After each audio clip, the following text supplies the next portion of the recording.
Hello everybody, my name is Farmer Phil and today we are going to be doing a diet feeding video. We are going to be videoing all the feeding of the cattle, the different diets, the different stuff we're feeding. Been meaning to do it for a while, but eventually I'm getting around to it. And currently I am doing the takeover on the Farmer Journal's Instagram account, and I am sitting on the top of the avenue waiting for the stories to upload because it's the only place I have reception. I have no reception in the yard, the joys of rural internet. But anyways, we'll go in and we'll get stuck to it. First job that has to be done is I have to strip the pit while my sister is here helping me the whole time now. She is going to push into the cattle.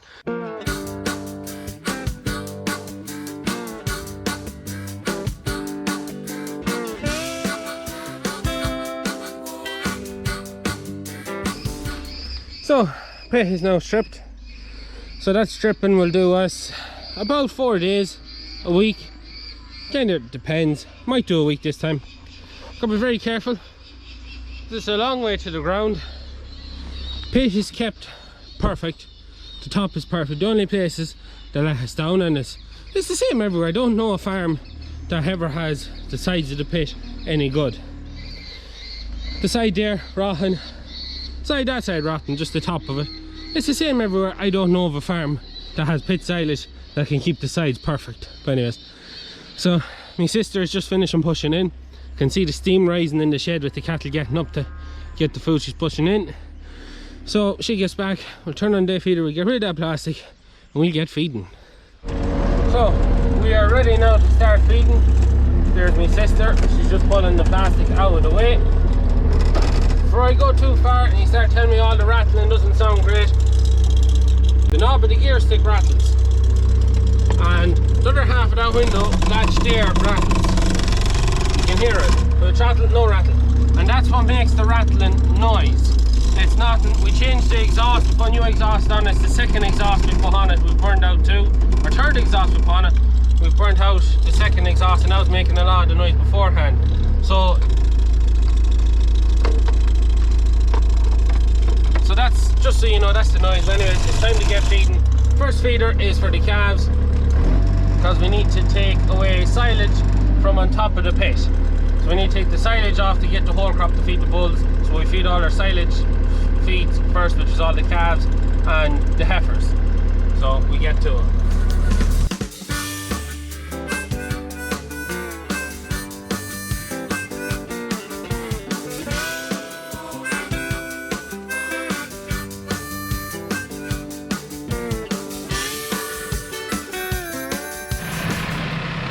So that's the first feeder in.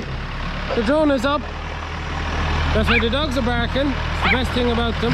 Anyways, the 3075 is now on the Keenan feeder because the clutch is gone in there, and we never got around to fixing it because we're at the workshop getting it tidied up. And the lofting, that's what my father's at these days, is putting in the loft. So anyways, bro's got cash down. One of the things that's a great, huge advantage that my sister's here helping that she empties is I can keep myself busy while I wait for that to be fed, emptied. So what I'm going to do, I'm going to tidy up the crimp pit and get the sheet split, tidied up, shove it back to sand and that. So we'll get to that next while she's busy emptying that feeder. So we're just on top of the pit, and as you can see, there's bloody holes everywhere. Bloody crows and starlings. We've an awful problem with starlings at the minute, and they're destroying the feeding line, scattering the feed. Our bird scarer isn't working this year. Why? I don't know. Is there a lack of food in the wild and they're not paying attention, or is it because they've been hearing it for the last 4 or 5 years and they just got used to it? I don't know. And this is what they've done. They've put holes in this. Partially their own fault. We didn't put enough sand on it. That's why you put sand on it, so that they can't. That's why we kind of want to shovel the sand back up to try and cover some of the holes. It's a bit late, and also you can see what the dog's done to the side of the polythene. The dogs, when they get the smell of a rat or a mouse, they go to town. They tore all the side sheeting. So that's fun as well. But anyways, that's just the joys of the job. But anyways, we'll stop the camera. We'll go get this pit tidied up.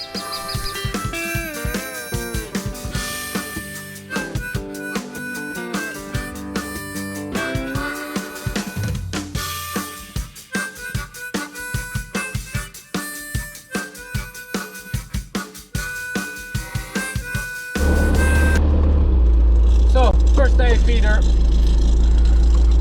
first diet feeder has gone in there, so we're filling diet feeder number 2. My sister's just finishing off cutting the last bit of the polythene off the crimp pit, and it is now stripped, so everything is ready to go. So the next feeder we're putting in is for our large bull weanlings, bull calves, whatever you want to call them. The biggest lads we have that weighed fierce well, the best one when we weighed them going in was 270 kilos, which we're very happy with. For not being year-olds, we're happy with how they've done. All the calves are looking fierce well, and have done fierce well. We've had a great year this year for calves. My hand keeps swiping in front of the camera. Anyways, this is one of our biggest feeders to put in. All silage and a bit of our last year's whole crop.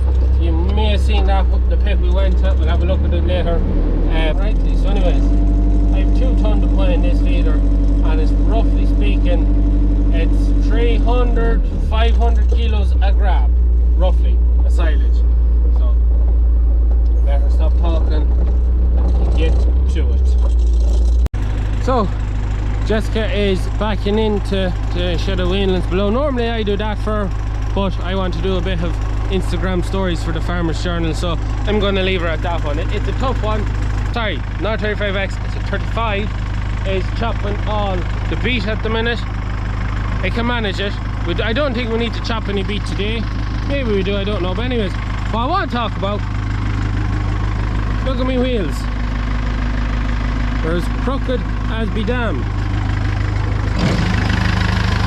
So this is what I have to do 4 or 5 times a day. We'll turn up that, we'll turn this, we'll straighten up this wheel, match it with the other wheel. Turn it off. Turn the wheel straight. May have overdone it a little bit. Yeah, alright. But yeah, steering will not stay straight in the teleporter. We assume it's seals. Anyone that knows, has one, knows why that might be happening, let me know. I'm doing all the feeding at the minute. My father's not really doing much with it, so he doesn't really notice it. I notice it, but as he'd probably say, I'm mechanically challenged and I would not know where to start, where to look, or what to do. Yeah, we'll knock off the teleport, we'll go do that, and we might see how my sister is getting on after, because I can see her going in and out a couple of times down there. It's just not an easy job getting in there. So this is the meal we're feeding. Here we have our balancing ration, which is soya bean, ground maize and beet pulp. Beet pulp, that's what them pellets are. Behind we have our famous biscuit meal, as we call it. Very high in energy, starch, sugars, just great stuff. Comes from the UK. Fantastic feeding, serious stuff. We're putting fat on Frisian and Jersey bulls. That's why we feed it. You don't feed a lot and it is relatively cheap. Great stuff. Great stuff. Also, our alkaline treated barley and oats is about 80% barley, 20% oats. And what I mean by alkaline treated is treated with an ammonium gas, which increases the pH. So the pH in this is high. The ammonia, it has a smell to it. It smells like a bit like bat shit, to be perfectly honest. The birds aren't keen on it. The rats, vermin aren't keen on it because of the smell of it. But it keeps the cattle's stomach right because the pH is high, and that's why we treat it. Also increases the protein content of the crop up 1 or 2%. So it's good stuff. We've been feeding it for quite a while now. It is an expensive way of treating grain, but for keeping the pH high and keeping the stomachs right in a heavy meal diet, can't fault it on that. It does a great job. So we are here in what was our last year's whole crop pit, and we're feeding this everything that is not on a finishing ration, so all the calves, the weanlings, the heifers, and it's all right. It's grand. It's kept well. We're not feeding it to the bulls. We feed the fresh stuff to the bulls. The only thing is there is about 1 inch, 2 inches of waste along the top, and then the face of the pit is choice. That's the best way to put it. So we take off all that, we dump it, and then we only feed what is inside. It's doing the job. It's an extra bit of a boost to our smaller cattle, to the young stock, without having to feed them any meal, and it's doing the right job on them. It's actually quite handy to have this much whole crop over, because we're saving it in meal given to the calves, and our calves are maintaining their size and should come out of the sheds heavier than they've done any other year. So quite pleased with it. So this is our crimp pit. So it's our barley and wheat milled, inoculated and put in the clamp, rolled, sealed. You would have seen it in the videos earlier. That's it. It's feeding well. It's just not, you can see yourself there, it's not just keeping that well, but it's all right. It's all right. We're not going to complain too much. It could be worse, but yeah, just was probably a bit too dry, the stuff on top, and that probably didn't help. But anyways, it's feeding all right, and that's the main thing. So this is our crimped straw, as we'll call it. Excuse the frost on top of it, but if you remember, we baled and wrapped straw after crimping the grain, so this stuff is still green. You can see the kind of silagey hue off it. Lovely sweet smelling stuff. We're feeding this and all the finishing diets as their straw. That straw can't be used for bedding because it's damp, it's wet, it's not good for bedding, but it's doing a great job for feeding the cattle. It's adding that straw, it's all chopped, it's doing a very nice job. Very happy with how that is feeding, and all our bales are perfect, no vermin damage whatsoever leaving the gaps between the bales. Then we're on the big pit then, which is our whole crop. You can see is the bottom. You can see the layers, the different fields, the different crops. You can see riper crop, greener crop, riper crops. It's quite interesting. And all them white flecks, that's all grain that's been split in two by the shear grab. So it's very full of grain. On top then is the second cut silage, and that was 66% DMD, so quite poor. Reason for that being to get the whole crop on an advanced enough stage means that your silage has gone too advanced, and something we need to tidy up on. Probably we graze the silage ground for a month. We probably should graze it for 2 months and then close it up again for silage, just to try and tie it in with the whole crop. First cut silage then on the bottom here, fodder beet that we're feeding, chopped. We're buying it in washed and then we're running it through the chopper. But our first cut silage, which was far nicer stuff, cut just perfect, lovely leafy stuff, 71% DMD. Great stuff, perfect stuff, couldn't get much better. So anyways, that is everything we are feeding to our cattle, so we'll get back in and get the feeding done.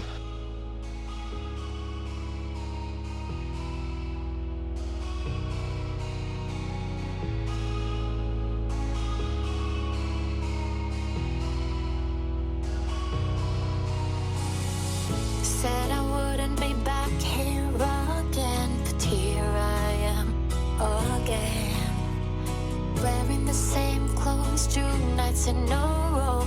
Think I'm going insane. Wide awake, looking for another escape. We can dance all night, come and find me. These firelights screaming, go on, blind me. Oh, oh, oh, oh, oh, oh, oh.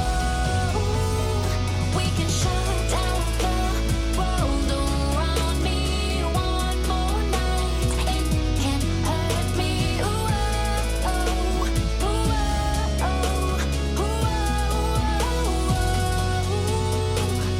wearing the same clothes 2 nights in a row. Think I'm going insane. We don't wanna crash, I gotta get high fast. Need somewhere to go. Wide awake, looking for another escape. The sun is going down now. Think I'm going insane. We can shut down the world around me one more night. It can't hurt me. Oh, oh, oh, oh, oh, oh.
So I said I'd give my sister a break, and I do when this diet feeder, also to show you, even though I could do with washing my windows.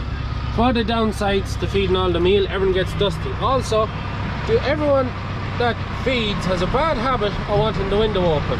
Obviously we're missing a gas strut, and that one's not enough. I actually have a new set ordered off AgriLine. I may get them put onto it, but they use the trusty old stick. But I am very fond of the 3075 for doing this job. Great turning circle. The PTO isn't mechanical. It has a switch, so there's a little switch in that turns it on. So it's very easy going on and off. It means that I can literally, with Ursus you never really turn on and off the PTO because it's a pain of a job. But in this you turn it on and off, and it saves over mixing the feed before it goes into the cattle. We're feeding our bullocks now, which is quite annoying. This shed is not the simplest to feed. We used to have an Abbey tub feeder. That would have been our first diet feeder, but we sold that when we kind of got rid of all the cows, and when we went back we bought this now. And yeah, you can't go through the shed, so you just drive in as far as you can and you let it off, which is frustrating to say the least. Turn on PTO.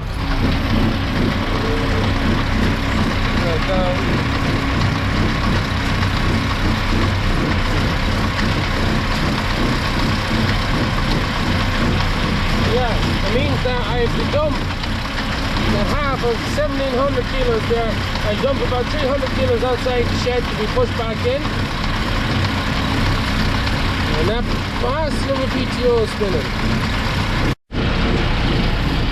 So just had to fix my PTO cover there. It's just the shaft end of it is spinning around on it. Needed to be reattached. As you see now, I have to dump some of it outside. Very frustrating. But the bullocks weighed very well. We weighed a lot of them there, and they were all weighing 450, 500 kilos. We were happy with that. We can get a kilo, 0.8 to a kilo of flesh on them a day. We'll have bulls that will be heading for 600 kilos, which would give us, roughly speaking, about a 300 kilo carcass, which spot on, couldn't ask for better. So that's the ration, and we still have to go around and back into the other end of the shed, which is fun, feed the other end of the bullocks. But anyways, not much else to say. So go around with the rest of it to them.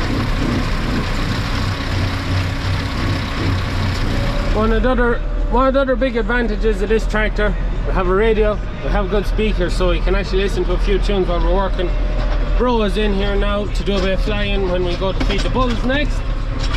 Look, we'll go get these bullocks fed first anyways. Really should have washed them windows. Jeez, they're awful dirty. So, just after putting in that diet feeder there, so we'll go around now and we'll just push in the silage into them,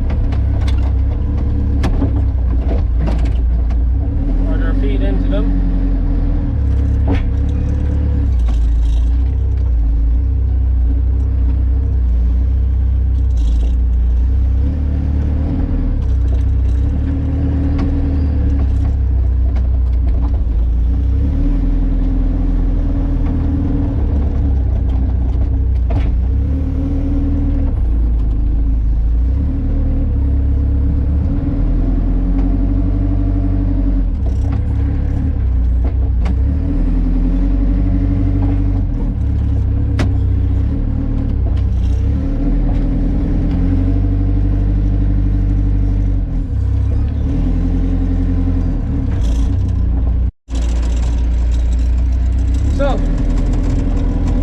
The bulls feed now.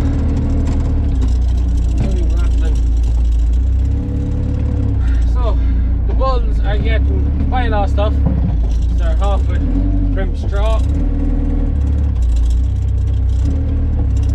we're doing the big feed, so we feed two sides. So feeding actually 100 bulls with the one feeder. It's the absolute pack full of the feeder. You not get another ounce into it. So you will not another ounce. We only have 2 more feeders left to do, just feed the bulls. So crimp straw goes in first.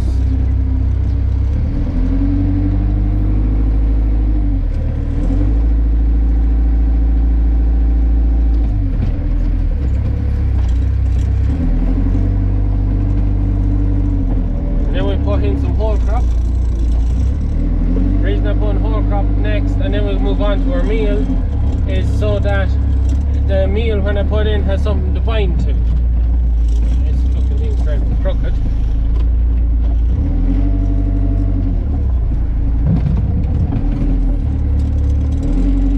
One of the advantages of having our silage on top of our whole crop is there's very little runoff off the pit, as all the silage effluent runs down into the whole crop, and then the whole crop acts like a big sponge. You may, I don't know if you'll be able to see it, but I can see, you can nearly see syrup just dripping off it there. And it keeps all your nutrients that otherwise would be lost in the silage, you keep it in the pit. Makes for better feed, and also does a great job for preserving the whole crop from keeping great weight on it. If your whole crop was dry, sometimes you can find if your whole crop was dry or cut too dry, instead of fermenting it just goes fusty and it's not great feed. Whereas keep it on the sides on top, it solves all them problems. Like we feed all the top silage out first so that I can unlock the whole crop then to feed the bulls. We feed the heifers the second cut silage off the top of the pit so that I have first cut silage to give to our bullocks, because they're on the finishing ration, so that they can get the best of the best to push them on. And when the heifers go on to their finishing ration, then I'll have a bit more trouble trying to get enough second cut ewes to get enough first cut and whole crop out to feed everything. So on 200 kilos in that. We'll go back to what's over then. Jessica is minding Bertie.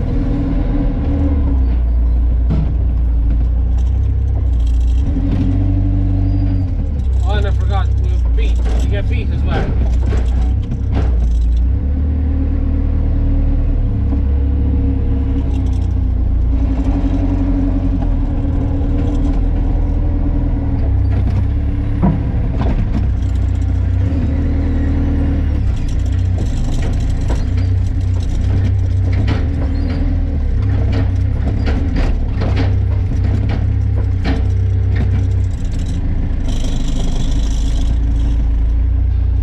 Handy things about having an assistant is I don't have to get out now to put the beef minerals in to the feed it to the grab. Jessica does it for me. Handy days. So it's 2 full grabs of 2 full yolks of barley into the cattle. The bulls are on a very heavy meal diet, but that's what it takes to get them done. So we need to chop some beef, because we're out. Thought we would have had enough, so we better get this old girl fired up to chop some beef. And yes, she does kind of have her loo out trying to chop a lock of beef.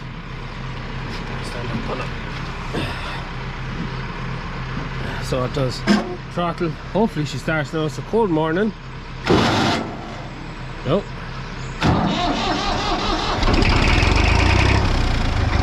And away she goes. Big tractor. So 35 is running that away there. So we'll go fill her up with beef, chop a few buckets, get that diet feeder filled, and get this feeding finished. It's starting to drag on a bit.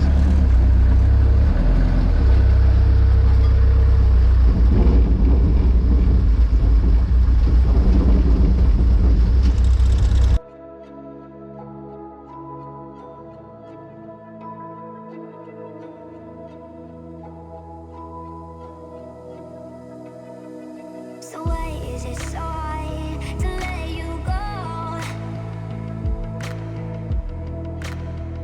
To let you go. So why is it so hard to let you go? To let you go.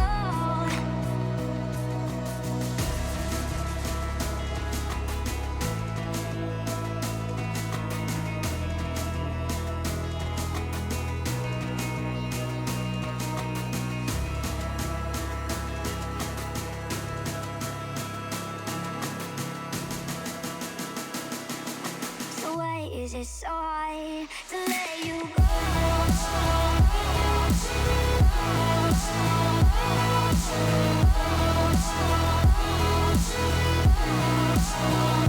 Let you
is it so hard to let you go?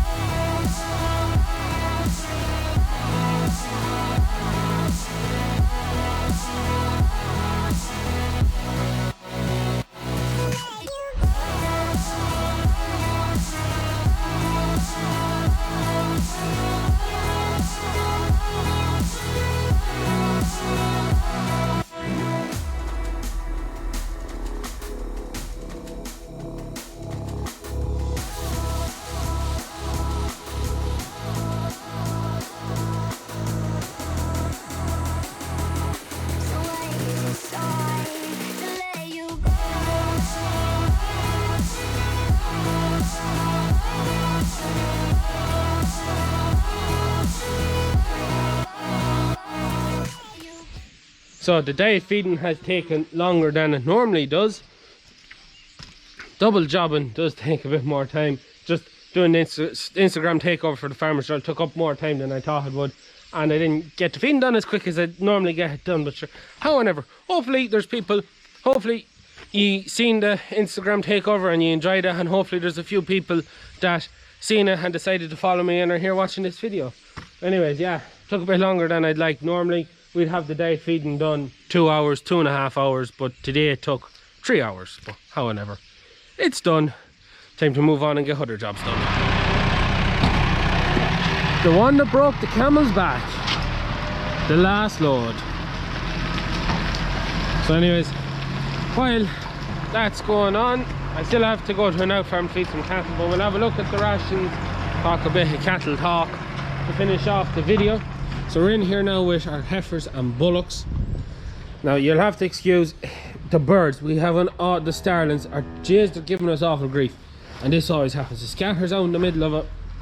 Desperate. Anyways, the bullocks, they're on their full tail finishing ration. They're on it 30 days now, not quite. They're on first cut silage, whole crop, crimped wheat, biscuit meal, no biscuit meal, barley, balancer, crimped straw and beet, and they're doing quite well on it. So they're doing quite well on it, so they are. So the plan with them, we're hoping to have them finished for around March. That's what we're kind of hoping. The heifers, meanwhile, they're just on silage and whole crop, bit of beet, bit of meal, just to, you know, give them a little bit extra because they're very small. We're heifers, disappointing, always disappointed with heifers, just never really seem to do. We still have to take 10 away from that, and then we're going to be putting them on their finishing ration, and in April, May time before they're gone. And at this stage it's not really a surprise, but we are planning on opening a farm shop, and I can imagine a good few of them will end up going that way, because it's where we're going to get the most value out of them, not the factory when they're just light, just whatever it is, heifers. They're just no, you need a pair of balls. You need the balls on the cattle for them to be of any use. So here we are with our weanlings. There's also one out. That is always a problem. You can see there's a pen there. That's our prisoners. That's where we put the prisoners. All the cattle that break out, we put them in there and we feed them there then, because there's an awful nuisance. There's always a few handful get out. So these are on just silage and whole crop. We were feeding them a bit of beef and a bit of barley, but we cut all that out so that we can conserve what we have to make sure we get our bulls finished without having to buy in any extra meal. It's done the job. That they're looking fierce well, very, very happy with how they're doing. And we should have better bulls for bringing in next year. That's the theory. And there's the Belgian blue there. Anyways, move on to the next shed. The calving boxes, as we call them, timber shed. Tross there to head out. They're the same as the other lads. Silage and whole crop. They're smaller. All same bulls and bullocks in there. There's not a loss on them. They're just that bit smaller, but they're doing well. Same again, we gave them that bit of beef and barley at the start, and I put condition on them. And now the condition is on them, they're maintaining their condition very, very well. Very happy with them. We'll move on to the bulls, the big bad bulls, which unfortunately we haven't killed any yet. Look at this, look. Them bastards of starlings. Just on the starlings, I have our bird scars that said stopped working. I'm after buying a kite with the hawk on it. I actually forgot to bring it in to put up, so I want to put up in this video, but do it in the next video. Anyways, I'll put that up. If that doesn't work, we're going to get a banger. Put in the castle. There'll be an awful echo, probably annoy the neighbours. That's why we want to avoid having to get the banger, because it's going to annoy everyone. The kite works brilliant, but don't know, my father says it won't work. But anyways, the boys on the slats, the boys on the mill P. Mill P is just about ready to be changed, probably changing next week. So this is their ration. It is just, you could say meal and straw, that's what it is. Same feeding as last year, so we should get the bulls into that lovely 2 plus 3 minus, no bother. We're planning on, now this video will probably be up the middle of January, but January hasn't come yet. We're still in 2020 as I'm making the video, but we will be going with the first load of bulls next week is the plan. It'll be a few out there, a few out there, a few out there, and a few out the other side, more bulls their side of the wall. And one of the things we always find at the minute, we have a couple in each pen. They're not 90 days on the feed yet, so that means that it's early. Last year I think we averaged around 100-110 days on feed. I haven't it done up right, but we aim for 90, but realistically it's 100-110. Try and get them all gone for 120 days on feed, keep costs down and do a good job on them. It's getting that balance right and not spending too much money. It's a balancing act to do it all efficiently and cost effectively and do it right. But anyways, when we get the first of them gone, we always find when you kill the first cattle, pen sizes get smaller, cattle come on tremendously. When I have a couple of bulls in there, especially that pen, there's some lovely Jersey bulls there, mud fat. Anyways, there's one of them. He's a freezing though, but he's one there for one. You can just see him standing there. I can just see him, nice shape in him. Anyways, that's the bulls and that's their ration. Heavy meal, but they're only 75 days on feed yet, so we should have no bother getting rid of them, and hopefully the price will be good and that whole B word thing is sorted, semi-sorted. It's a lot better than I was looking, I'll put it that way. But anyways, that's really it. There's not much else to say. That's the diet feeding. That's what we're feeding them. That's what we're doing. We do it every year. And we pray we get a good price, hopefully. Currently speaking, the price is 30 cents up on what it was this time last year. If it can stay at that, happy days. It's all a balancing game. Just what will it do? Nobody knows. Just all you can do is really pray. And pray it works in our favour. Anyways, look up. That's the cattle. That's them fed. That's what we're feeding. Not much else to say. So anyways, I'm going to leave it at that for today's video. Videos every Tuesday, Thursday and Sunday. Please like and subscribe to the channel. Ring that bell notification. Hit that like button. All them things helps push the channel on.